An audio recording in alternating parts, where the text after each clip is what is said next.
Ayaw na ninyo iboto ang kandidato ni Marcos. Yes!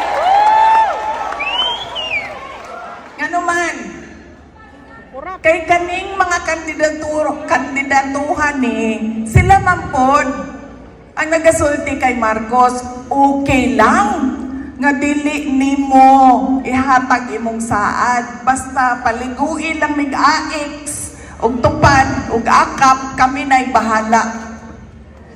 Okay lang. Actually sir, tinuod na, impeachable offense no ilahang gibuhat kay PRD. Yes! Yes! That is a betrayal of public trust. Classic. Dili ni mo pwede kuhaon ang isa ka Pilipino dinhi sa sulod sa ato ang nasod. Unya dadon nimo, isakay nimo og airplane, dadon nimo sa lain nasod ug ihatag nimo sa dayuhan niya. Mingon ka, ikulong na siya. Dili na siya pwede. Ang tawag ana sa international law, extraordinary rendition. It's a crime. Huwag iboto ang mga kandidato ni President Marcos, mga kababayan. Yan po ang binitawang salita ni VP Sara Duterte dito sa kanyang speech sa Mindanao, mga kababayan. So huwag nang iboto ang lahat ng kandidato ni Marcos Jr. Kasi sabi ni VP Sara ay sila-sila din daw ang nagsabi kay President Marcos na okay lang na hindi na po tuparin niya ang kanyang mga pinangako sa taong bayan, no?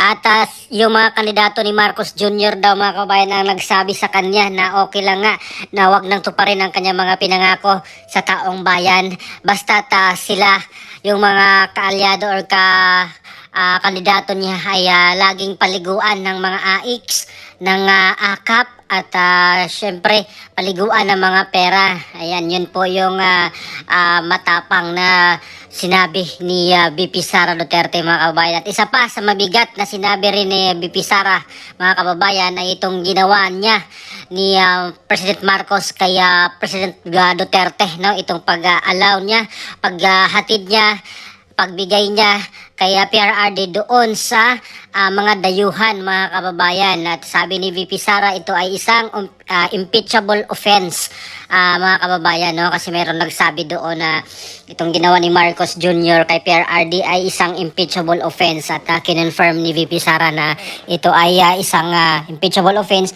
Ito ay betrayal of public trust, classic. Ayan, yun po yung term ni VP Sara, mga kababayan, no? Betrayal of public trust, classic. Ayan, so yun po yung sabi niya. Bawal daw pong ipamigay niya ang isang Pilipino doon sa mga dayuhan. Ayan, so pwede daw pong ma-impeach, no, si President Marcos doon sa kanyang ginawa. At ang tawag daw po doon, mga kabayan, sa international law ay extraordinary rendition. Ayan, so ito po yung isang impeachable offense, sabi ni VP Sara Duterte. At panoorin pa po natin at pakinggan, mga kababayan, itong iba pang speech ni Vice President Sara Duterte dito po sa Mindanao.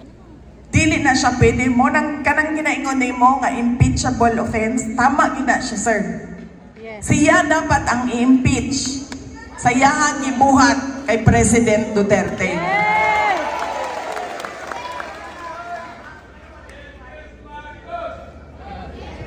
Ma'am, unsaon pag naay mo file, naami articles of impeachment, so good pa sa sugar order number 1. Naami. Naka-ready na siya, ma'am. Pero ma'am, grabe kaayo bayaray dito sa sulod, Yeah. sa House of Representatives. Milyon-milyon ang ginaistoryahan dito para muhilom ang mga congressman. Nga naman, kaning mga kandidatuhan ni Marcos, sila man nagsulti. Okay na. Ayaw na nang ihatag ang 20 pesos per kilo. Ayaw na nang saan mo. Paliguin lang may akap AX. Okay na mi. Kami na'y bahala o pagpahumot nimo. Okay ra na imuhang pagdruga din ha. Gadugo-dugo na imuhang. Inuipan! Dugo-dugo na ang ipon ug ang lagos. Okay ra na imong pagdruga din ha. paminaw gihapon mi sa imo tanan. Maglingkod mi diri basta baligo lang mis kwarta. Sila pod ang nagsulti. Sila pod ang nagasulti kay President Marcos nga okay lang nga bubuhat ka og mali. Basta maligo mi sa kwarta. Mga litsi sila. Mao nang ayaw na ninyong iboto. Kung Dili na. nipili na mo dinhi sa pundok na ni Team Duterte ang listahan, dadaanan ninyo inyong listahan. Kibaw mo, matinghalan yung ko aning mga Pilipino. Ngano, pag-exam, bawal ang kodigo. Magdaladalag kodigo. Panahon sa boto, makalimtan pirmi ang kodigo. Dadaanan ninyo ang kodigo aron walay magkamali sa pagpili. Grabe, itong pasabog ni VP Sara Duterte, mga kababayan, no? Meron na pala daw siyang nakahanda or naka-ready na articles of impeachment para kay President Marcos Jr. Ayan, simula pa lang nung sugar order number 1 daw po, mga kababayan, ni President Marcos ay ginawa na po nila ng articles of impeachment. So, impeachable offense pala daw yun, mga kababayan, no? Yung ginawang sugar order number 1.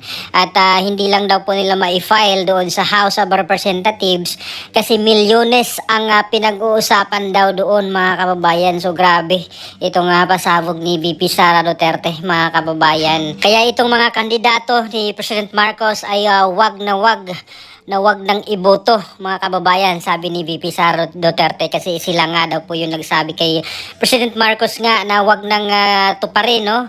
O wag nang gumawa ng yung mga pinangako niya sa taong bayan kasi okay lang. Sila na daw bahala, mga kababayan, no, na magpabango kay President Marcos, mga kababayan, no? Basta paulanan lang po sila lagi ng pera. Ayan po yung matapang na pasabog ni VP Sara Duterte, mga kababayan. Okay lang na magdudugo-dugo na po itong ngipin at gilagi daw ni PBBM. Basta't yung mga kaalyado niyang politiko, mga kandidato niya ang bahala doon sa pagpabango, no? Dito po sa image ni President Marcos, yan po yung sabi ni VP Sara Duterte, mga kababayan. So, ano pong opinion nyo, mga kababayan, dito po sa pasabog ni VP Sara Duterte, dito po sa kanyang speech sa Mindanao? Ayan, so please comment down below. Maraming salamat. God bless po sa ating lahat.